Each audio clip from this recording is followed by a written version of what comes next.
tips dari Allah, dari Rasul, cara kita supaya lebih sabar dalam menghadapi ujian, khususnya ujian perasaan.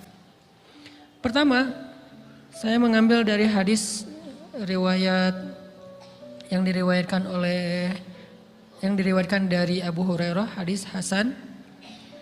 Nabi SAW mengatakan, "Ma yazalul bala'u bil mu'mini wal mu'minati fi nafsihi wa waladihi wa malihi hatta yalqallaha ta'ala wa ma alaihi khati'ah." Tidaklah seseorang selesai diuji, baik dia laki-laki orang yang beriman atau perempuan yang beriman, baik itu ujiannya terjadi pada dirinya atau melalui anaknya atau melalui hartanya, artinya ujian harta, ujian fisik, ujian perasaan, sampai dia bertemu dengan Allah dan dia tidak punya dosa. Apa maksud dari hadis ini? Ujian itu tidak akan berakhir kecuali kalau dosa kita sudah habis. Allah akan menguji kita terus untuk membersihkan diri kita dari dosa. Sehingga yang harus kita coba bangun awareness dalam diri kita kalau lagi diuji, Allah pengen membersihkan dosa saya nih. Sehingga kita ridho dengan ujian, bukan ikhlas ya. Kalau ikhlas ibadah, kalau ujian ridho, rela. Saya ridho ya Allah walaupun ini berat. Saya ridho ya Allah walaupun saya berharap Engkau beri jalan keluar. Saya ridho ya Allah walaupun saya berharap ditolong oleh Allah. Tapi tetap ridho diberikan ujian itu sambil berdoa diberikan jalan keluar, ditolong, diberikan keajaiban. Cuman gak mau mengeluh. Dan berdoa meminta jalan keluar bukan mengeluh, itu ibadah. Berdoa itu ibadah dalam Islam. Sehingga Allah suka banget sama hamba yang berdoa. Allah suka dengan hamba yang curhat. Nabi itu kalau lagi curhat, doanya aja bisa berjam-jam cuma doa doang tuh. Kayak hadis Aisyah pas lagi cemburu malam-malam kan. Aisyah lagi tidur, ini jatah malamnya Aisyah. Tiba-tiba dia nyari-nyari raba-raba, Nabi gak ada. Dicari di kamar mandi gak ada. Biasanya Nabi sholat di sebelah Aisyah. Wah curiga nih, jangan-jangan ke rumah si fulan. Dicari ke rumahnya, ditelepon gak aktif, mungkin lagi dicas, datang ke rumahnya. Ketuk pintu. Hafsah, Nabi di rumah kamu enggak? Enggak Aisyah, beneran. Cari ke rumah Sofia. Sofia, Nabi di sini enggak? Enggak, beneran. Cari ke rumah Maria. Maria di sini enggak Nabi? Enggak. Kemana ya Nabi? Rumah istri-istri yang lain enggak ada. Pas balik ke rumahnya, ngelewat masjid, ngelihat Nabi lagi sujud di Masjid Nabawi, di mihrab. Dan Aisyah mendengar Nabi menangis sambil berdoa. Dan sujudnya itu seperti membaca 1 juz Al-Quran. Dan itu isinya doa nangis. Robbi. Jadi kalau kita katakan gak usah banyak berdoa sama Allah, malu. Justru Allah suka kepada hamba yang berdoa. Justru sebaliknya kalau kita jarang berdoa atau enggan berdoa, buat Allah itu orang sombong. Allah gak suka hamba kayak gitu. Kamu gak butuh saya, sama kayak kita lagi ada masalah, punya teman yang punya kelebihan harta, terus kita kayak bingung gitu nyari kesana kemari pinjaman, dia gak dikasih tahu. Pas dia tahu dari orang lain, dia ngomong apa? Kamu gak nganggap saya ya? Emangnya saya bukan teman kamu? Kok kamu punya masalah keuangan tapi saya gak dikasih tahu, malah saya tahunya dari orang lain? Tersinggung kan? Kalau teman kita aja tersinggung, apalagi Allah. Kamu punya masalah kok gak ngomong ke saya, wahai hambaku? Bukan berarti Allah gak tahu, Allah tahu, cuman Allah berhak, bukan ingin ya, berhak untuk dilibatkan. Allah berhak untuk dicurhatin. Allah berhak untuk dijadikan tempat kita untuk habis-habisan menangis dan melampiaskan masalah kita kepada Allah dalam bentuk curhat-curhat dan doa. Sehingga kalau kita berdoa, ya Rabbi, Allah langsung inni qarib, mendekat Allah kepada kita. Jadi teman-teman yang dirahmati Allah, kalau kita punya masalah, kita coba bangun awareness, oh Allah pengen membersihkan dosa-dosa saya nih. Terus kita berdoa, ya Allah bantu saya, ya Allah tolonglah saya, istighfar. Saya kadang-kadang ngerasa nih, kalau ada dosa, ada kesalahan, ada kekeliruan yang saya lakukan misalnya gitu. Kalau saya nggak kuat istighfarnya, bentar lagi akan diuji sama Allah. Ujinya macam-macam, alhamdulillahnya ujiannya masih ketahan. Pasti diuji sama Allah. Kalau istighfarnya nggak kuat, taubatnya tuh nggak kuat, langsung diuji sama Allah. Dan saya langsung sadar, oh benar berarti yang tadi ini lagi dihapus sama Allah nih. Perkencang lagi, perkuat lagi istighfar. Kenapa? Karena kalau istighfar kita kuat, berarti kan dosa kita dihapus dengan istighfar ya. Otomatis ujian kita durasinya berkurang. Makin kuat istighfar, makin berkurang. Kalau istighfarnya udah mantap, udah selesai, Allah cabut tuh ujian kita. diganti dengan kebaikan. Jadi teman-teman, kita coba sadari, oh kalau Allah menguji saya, emang saya banyak dosa. Sebelum kita mencari kambing hitam, nyalah-nyalahin orang lain, sebelum kita marah kepada orang lain, kadang wajar kita marah kepada orang lain gara-gara ucapannya, komennya, teks dari dia, wajar. Tapi sebelum itu, marah dulu kepada diri kita atas dosa dan kesalahan kita yang baru saja kita lakukan. Atau yang dulu kita lakuin dan belum benar-benar kita tinggalkan. Kalau kita ngerasa banyak dosa di masa lalu sebelum kita taubat, hijrah, berarti mungkin itulah alasan kenapa sekarang kita diuji setelah hijrah. Kenapa agak-agak harus jungkir balik setelah kita hijrah. Kenapa harus sedikit berdarah-darah setelah kita hijrah. Anggap aja itu untuk mengkifarat, membersihkan dosa-dosa kita yang telah lalu. Supaya apa? Supaya kalau kita pulang kepada Allah, kita pulang dalam keadaan bersih. Dan itu pasti akan menjadi orang yang paling beruntung. Daripada nanti diberesin di akhirat, mending diberesin di dunia kan. Soalnya kalau diberesin di akhirat itu lebih berat. Akhirat itu perlakuannya beda dengan di dunia. Di dunia kalau kita salah akan dibalas oleh Allah. Kalau kita belum taubat, dibalas oleh Allah sama. Tapi di akhirat ukurannya beda. Sehingga heran ya, kalau ada orang yang merasa beruntung lolos dari hukuman dunia, dia pikir dia udah lolos dari hukuman Allah. Mending dia beresin deh di dunia daripada nanti di akhir berlarut-larut. Itu bahaya banget. Kalau buat saya pribadi dan saya yakin teman-teman juga kayak gitu, gak mau ada masalah di akhirat, mending masalah di dunia aja. Tapi masalah di dunia juga kita gak mau berlarut-larut, pengen cepat dimudahin sama Allah. Caranya istighfar. Tidaklah Allah memberikan kepada kita ujian kecuali salah satu alasannya pengen menghapuskan dosa. Idza kathurat dzunubul 'abdi walam yakun lahu min amalin liyukaffiraha fabtalahu Allahu bil hazan liyukaffiraha. Kalau seorang hamba banyak dosa dan dia nggak cukup amal untuk mengkifarat dosa-dosanya, Allah akan menguji dia dengan rasa sedih, dengan rasa kecewa, dengan rasa berat, sakit hati untuk mengkifarat dosa-dosanya. Itu yang kita bangun, sehingga kalau ada masalah sama orang lain, kita memperbaiki diri dulu. Bukan sibuk dengan kesalahan dia terus menerus yang gak mau kita maafin. Misalnya ada teman kita nih, jadi clash sama kita.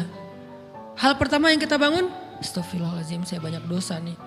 Tapi kan yang salah dia, ya tapi mungkin dia gak akan mengatakan kalimat itu, gak akan bersikap kayak gitu kalau kita gak punya dosa. Allah sengaja mengutus dia untuk menguji kita lewat kata-katanya, lewat perilakunya, karena kita punya dosa. Jadi penyebab pertama diuji itu bukan teman kita yang salah, itu penyebab kedua. Memang dia salah dan itu harus kita akui, realistis lah. Dia salah, dia nggak pas, dia nggak bijak, dia apa. Oke, tapi yang mentakdirkan dia salah kepada kita, Allah Subhanahu Wa Taala. Kenapa Allah takdirkan gitu? Karena kita masih punya banyak dosa. Allah kirim kita ujian, bisa manusia, bisa alam, bisa dalam diri kita sendiri. Itu semuanya adalah cara Allah untuk menguji kita dan membersihkan dosa-dosa kita. Ini yang kita bangun pertama. Yang kedua, kata Nabi di dalam hadis Bukhari, "May yuridillahu bihi khairan." Yang terkenal kan yufaqihu fiddin, itu yang terkenal. Ternyata ada dua modelnya. Ada may yuridillahu bihi khairan yufaqihu fiddin. Siapa yang Allah pengen kasih dia kebaikan kebaikan, Allah akan buat dia mengerti halal dan haram. Itu berarti Allah sayang sama dia. Ini satu model hadis. Ada model yang kedua, mirip redaksinya. May yuridillahu bihi khairan yusib min. Hadis Bukhari. Siapa yang Allah pengen ngasih dia kebaikan, Allah uji. Hah? Kok gitu caranya? Ternyata kayak gitu rahasianya. May yuridillahu bihi khairan, may yuridillahu bihi khairan, siapa yang Allah pengen ngasih dia kebaikan, Allah kasih dia musibah atau ujian. Kenapa bisa seperti itu Ustaz? Fa inna ma'al usri yusra, inna ma'al usri yusra. Seolah-olah Allah bilang di dalam ayat itu, kalau kalian mau dapat kemudahan, biasanya lewatnya kesusahan dulu.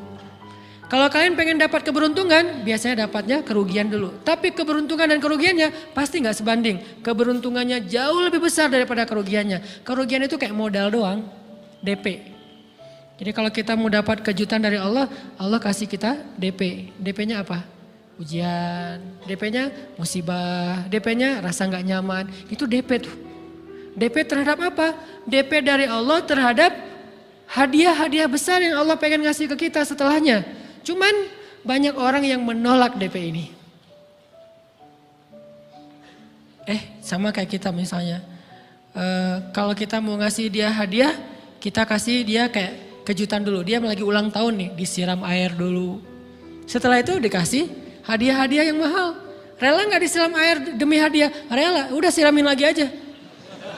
Kalau setelahnya ada hadiah. Yang kita gak rela, kalau setelah disiram, disuruh bersih-bersih sendiri dan gak dikasih apa-apa. Kan gak rela tuh. Berarti ini bab iman. Yakin gak kalau Allah tetap ngasih hadiah? Kan sabar dan iman itu ternyata tahu aman, kembar. Kalau kita yakin Allah ngasih hadiah setelah ngasih kita DP ujian, ya kita akan sabar. Gak apa-apa deh, bentar lagi mau dikasih hadiah, digini-giniin juga gak masalah. Dibully, diapain sama Allah, biarin aja. Ya Allah saya sabar, kan bentar lagi mau dikasih hadiah nih. Ini masalah yakin. Tapi kalau kita gak yakin, apa sih maunya Allah gitu kan.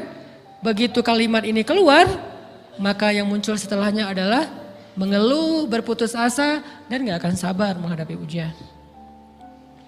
Ujian, kata Nabi, may yuridillahu bihi khairan, siapa yang Allah pengen kasih hadiah, siapa yang Allah pengen kasih kejutan, siapa yang Allah pengen kasih pertolongan, siapa yang Allah pengen kasih kebaikan, yusib min, Allah akan uji dia dulu. Ini sunnatullah, sehingga kalau kita lagi diuji, yang kita lihat jangan ujiannya, apa setelah itu. Gimana ngelihatnya Ustaz gak kelihatan? Dengan mata hati.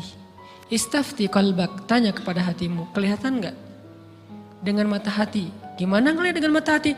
Dengan iman, saya percaya Allah pasti ngasih kebaikan setelah ini. Orang Allah sendiri yang ngomong, gak ada satu huruf pun di Al-Quran yang salah. Apalagi satu ayat, apalagi 2 ayat. Fa inna ma'al usri yusra, ditegesin lagi. Inna ma'al usri yusra. Tapi usr dulu, baru yusr. Dikasih kesusahan sedikit, dikasih kemudahan yang banyak. Dikasih kesusahan sedikit, dikasih kemudahan yang banyak. Ini yang kita coba bangun tajdidul iman. Bangun memperbarui yakin. Sehingga ketika kita diuji, sedih, wajar. Mengaduh sedikit bukan mengeluh ya. Kalau mengeluh kan nyalahin Allah. Kalau ngaduh, yang namanya orang dicubit kan, itu ngaduh. Tapi kalau, apa sih maunya Allah? Nah itu ngeluh. Antara mengadu dengan mengeluh berbeda. Mengadu itu manusiawi. Sedih itu manusiawi. Air mata bahkan bukan hanya manusiawi, itu rahmat dari Allah. Orang yang gak bisa menangis itu yang bahaya. Kalau kita masih bisa menangis, berarti kita masih peka hatinya. Bukankah anak kecil paling sering menangis? Berarti hatinya peka. Siapa lagi selain anak kecil yang paling sering menangis? Cewek. Cowok itu emang gak punya perasaan, makanya jarang nangis. Cewek dikit-dikit nangis, jangan bilang, cemen banget sih nangis apa, cengeng apa. Enggak, karena dia perasaannya lebih peka dari kita. Itulah kenapa Allah menitipkan bayi kepada perempuan. Kalau dititipin ke laki-laki hancur. Di balik kepekaan perempuan, di balik sensitifnya perempuan, di balik perasaannya yang luar biasa, di situ Allah Subhanahu wa taala menitipkan amanah, dia yang paling baik dalam merawat bayinya. Perempuan secara umum mungkin lebih banyak bicara daripada laki-laki ya. Walaupun ada orang yang perempuan pendiam banget, ada yang nggak ngomong sama sekali, misalnya diem-diem aja, ada. Tapi secara umum perempuan lebih banyak berucap daripada laki-laki. Emangnya ini kekurangan? Bukan. Ini kelebihan. Kalau dia berikan itu dalam hal yang tepat. Apa yang tepat? Mendidik anak. Justru karena perempuan banyak ngomong, lebih baik dalam mendidik anak daripada laki-laki. Laki-laki itu kurang mendidik, kurang mengedukasi kepada anak dengan usia tertentu karena dia jarang memahamkan. Salah hanya marah, salah hanya ditegur. Kalau ibunya jelasin gini sebelum tidur ibunya yang ceritain banyak cerita. Saya sendiri ngalamin sering mana seorang ayah sama ibu interaksi sama anak dalam bentuk verbal. Sering ibu. Jadi menangis itu rahmat dari Allah. Gak apa-apa, nangis aja. Dan itu tidak disebut mengeluh. Kamu kok nangis sih? Kan orang Islam harus sabar. Emangnya nangis dengan sabar itu bertolak belakang? Sabar tetap sabar. Ya nangis jalan aja terus nangis. Nangis nangisnya gak cuma nangis doang. Emotikonnya juga nangis, berderai-derai gitu. Sampai air matanya menggenang gitu kan ya. Boleh lah. Ditambah lagi dengan visual menangisnya, posting bahwa dia lagi tertusuk duri dengan postingan kaktus atau apalah. Dia pengen share ke semua orang bahwa saya sedang sedih. Sehingga nanti ketika ada orang yang menghibur dia dengan sedikit kata-kata yang sabar ya segala macam, wah makin berderai-derai. Itu belum jadi. Kecuali dia keluarkan kata-kata mengeluh, baru dia disebut orang yang banyak mengeluh, berputus asa. Kalau mengaduh wajar. Walaupun ada nabi udah diuji berat gak mau mengaduh, apalagi ngeluh. Zakaria digergaji mengadu aja enggak. Kenapa? Karena kata malaikat kalau kamu mengaduh sedikit aja, maka Allah Subhanahu wa taala akan menghancurkan kaum ini. Dia kasihan kepada kaumnya, enggak mau mengaduh. Satu-satunya orang yang kita tidak boleh mengaduh hanya orang tua. Atau itu mengeluh kalau untuk orang tua. Kalau yang lain enggak disebut mengeluh. Kalau ke teman, malas enggak apa-apa. Jangan sering-sering tapi. Apaan sih? Ke teman boleh. Tapi ke orang tua, saja itu bukan lagi mengadu, itu sudah mengeluh. Khusus untuk orang tua. Kalau di antara manusia. Kalau kepada Allah dan Rasul, pastinya lebih dari itu. Ketika kita diam saja, tidak langsung beranjak sami'na wa ata'na labbaik ya rabbi wa sa'daik, enggak memenuhi panggilan Allah, itu sudah disebut bagian dari kufur ingkar. Tapi minimal kita mungkin masih mengaduh, kita masih menangis, kita masih lelah, kita masih merasa lemah. Setidaknya kita tidak mengeluh. Kenapa? Kita percaya Allah kalau mau ngasih hadiah kepada hambanya, DP-nya itu ujian. Dan yakinlah hadiahnya minimal 10 kali lipat lebih baik daripada ujian itu. Minimal, karena gak ada amal soleh yang dibalas di bawah 10 kali lipat tuh gak ada. Amal soleh, amal ya bukan niat. Amal yang udah kita kerjakan minimal dibalas 10 kali lipat. Minimal, maksimalnya bighairi hisab, tanpa batas. Bighairi hisab, tanpa batas. Ada yang 700 kali lipat kayak sedekah. Tapi tetap aja ayat sedekah di akhirnya ujung-ujungnya apa? Bighairi hisab juga kan? Berarti sedekah itu minimal dibalas 700 kali lipat. Minimal. Kalau kita yakin. Selalu syaratnya kalau kita yakin. Dan saya ngebuktiin itu banget. Saya pernah ngalamin lagi jalan-jalan di sebuah kota yang ada becak kayuhnya, becak sepeda gitu ya.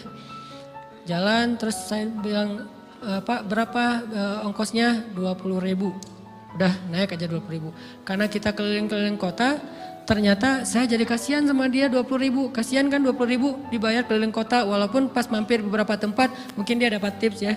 Tapi saya nggak tega gitu, dia cerita tentang anaknya lagi sekolah, apa segala macam, makin bikin baper kan.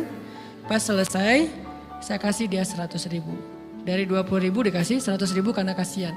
Dan saya yakin, nggak mungkin sedekah itu sia-sia. Kan Nabi bersumpah kan, demi zat yang jiwaku di dalam genggamannya, tidak berkurang harta karena sedekah. Demi Allah kata Nabi, nggak berkurang harta karena sedekah. Berkurang harta karena belanja? Ya. Berkurang harta karena pacaran? Banget. Modal banget kan? Apalagi buat cowok. Tapi berkurang harta karena sedekah? Gak mungkin kata Nabi. Demi Allah gak berkurang harta karena sedekah. Berkurang harta karena istri? Enggak. Karena memberi kepada istri itu pahalanya lebih gede daripada sedekah. Makanya ngemodalin pacaran setelah nikah itu tumbuh berkah. Modal pacaran sebelum nikah itu apes. Jadi kalau pengen modal nih, ngemodalin cewek, traktir, ngapa-ngapain, bayarin, jangan sebelum nikah. Sebelum nikah jadi orang pelit aja, nggak apa-apa. Tapi setelah nikah, jor-joran ngasih, apalagi yang, bayarin semuanya. Kenapa? Pahalanya lebih gede daripada sedekah. Bahkan lebih gede daripada infak fi sabilillah. Seorang suami memberi nafkah istri, itu pahalanya terkadang lebih besar daripada kita berinfak untuk fi sabilillah, untuk korban perang. Saya heran kalau ada orang sedekahnya rajin tapi ke istrinya kikir, aneh, berarti dia gak ngerti konsep. Padahal memberi kepada istri itu selama itu kebutuhan pokok ya. Dan sedikit entertain, gak apa-apa asal gak berlebihan, itu luar biasa. Makanya saya kalau jalan sama istri yang yang mana? Itu yang Onit suka, oh ya Onit suka. Kasih aja, kenapa? Minta ini, kasih. Selama ada kan kenapa gak dikasih kan ya? Nanti Allah ganti, makin rajin kita ngebayarin istri kita, ngebelanjain istri kita, makin Allah ngasih yang kita nggak pernah duga-duga. Sampai istri kita cemburu sama kita. Kok kamu duitnya banyak banget sih? Kan gara-gara aku sering ngasih ke kamu. Ya udah sini lain lagi. Mau ditransfer berapa gitu kan ya. Saya ngasih 100.000 ke si bapak. Dan saya yakin teman-teman sedekahnya pasti lebih dari itu karena 100.000 saya sebut. Kalau 1 juta ke atas saya nggak mau nyebut, malu dong, ria ya.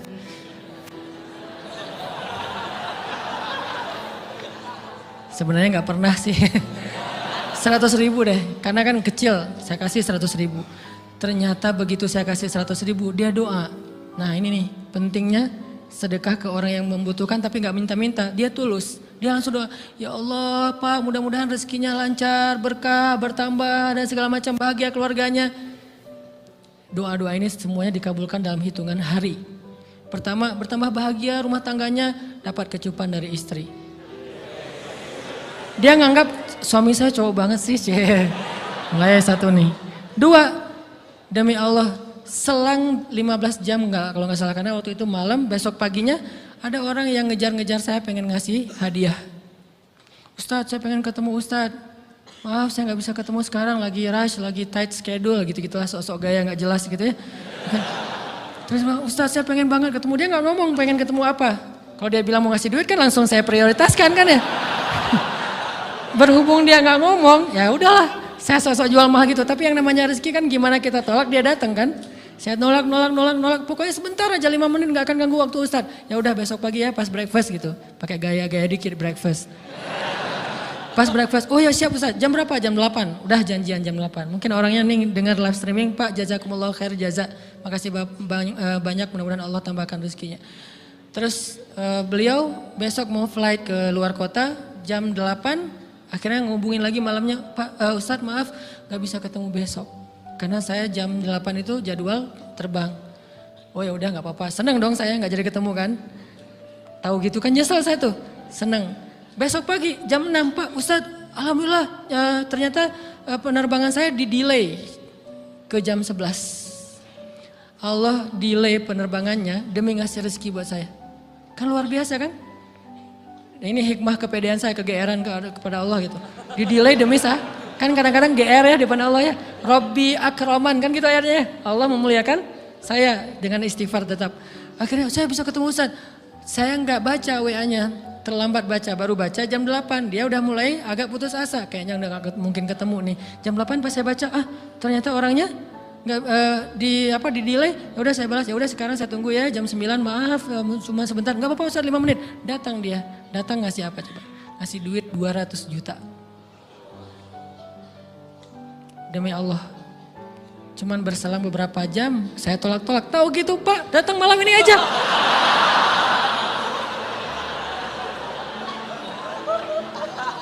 Harusnya malam itu juga saya cari orangnya. Kalau perlu saya yang nyamperin Bapak. Sherlock, saya kejar. Manusia gitu banget ya. Tapi Masya Allah di situ saya jadi tahu, oh doa orang itu lebih akurat, lebih mantap, lebih diijabah daripada doa saya. Mungkin bukan karena sedekah, tapi karena doa setelah sedekah. Ya Allah dan segala macam dimudahkan sama Allah. Itu luar biasa loh. Saya nggak percaya, saya pikir main-main, orang nih iseng kayaknya pengen ketemu doang, pengen selfie. Ternyata pas saya cek, ditransfer, di capture, Ustadz udah ditransfer. Saya, jangan-jangan nih jebakan Batman gitu ya. Nyari-nyari sana segala macam, alhamdulillah ternyata emang niat baiknya pengen, alhamdulillah saya terkesan, saya dapat hidayah lewat Ustadz segala macam. Sekarang saya pengen membalas jasa Ustadz walaupun kecil 200 juta. Untung saya nggak kaget dan kemudian pingsan. Pak 200 juta stroke kan ya, bahaya, lebih mahal dari 200 juta. Ini keajaiban ya teman-teman.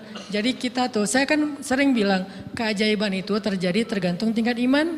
Bukan saya udah soleh banget enggak. Saya belajar terus untuk yakin deh sama Allah. Modal kita tuh kan gini sebetulnya kan. Duit kita tuh banyak loh teman-teman. Cuman gak disimpan di bank, gak disimpan di saku. Disimpannya di sisi Allah. Bedanya apa sih? Kenapa kita kalau disimpan di bank tenang? Saya lagi punya duit banyak dari 100 juta. Di mana? Di bank. Aman. Kenapa kalau disimpan di saku? Aman. Tenang. Kenapa kalau disimpan Allah gak tenang? Kenapa kalau disimpan di Allah kita bilang gak punya duit? Ini kan gak fair sama Allah. Gak punya duit nih. Siapa bilang gak punya duit? Kan ada Allah. Tinggal minta sama Allah. Tapi gak ada wujudnya. Tapi kan ada janjinya. Bukankah janji Allah lebih kuat daripada wujud? Bukankah iman harusnya lebih mantap daripada sesuatu yang konkret yang kita lihat? Ada duitnya di sisi Allah, kenapa nggak dikasih? Karena kita belum butuh. Kalau kita yakin duit kita itu ada di Allah, tapi dikasihnya pas kita butuh. Begitu butuh ya Allah, langsung dikasih sama Allah. Itu banget benar-benar terjadi dalam kehidupan kita. Pasti kayak gitu. Tingkat tergantung kita yakin apa enggak. Nih, kalau Allah bilang, "May yuridillahu bihi khairan", Allah kalau pengen ngasih hadiah kepada seorang hamba, Allah kalau pengen ngasih kejutan kepada seorang hamba, yusib. Allah kasih dia ujian sedikit aja. وَلَنَبْلُوَنَّكُمْ بِشَيْءٍ sedikit, bisyai'im minal khawf wal ju' wa naqsim minal amwal wal anfus wath thamarat wa basyiris sabirin. Kami uji sedikit aja dengan rasa lapar, dengan rasa takut, dengan sedikit kekurangan ini dan itu, sedikit. Tapi wabasyiris sabirin, sampaikan kejutan kepada orang yang bersabar. Sampaikan kejutan kepada orang bersabar. Jadi bisa dibilang kejutan-kejutan hidup kita itu munculnya dengan iman dan sabar. Dengan iman dan sabar. Iman artinya yakin, husnuzon sama Allah. Ana inda dhanni abdi bi. Aku tergantung prasangka hambaku kepadaku.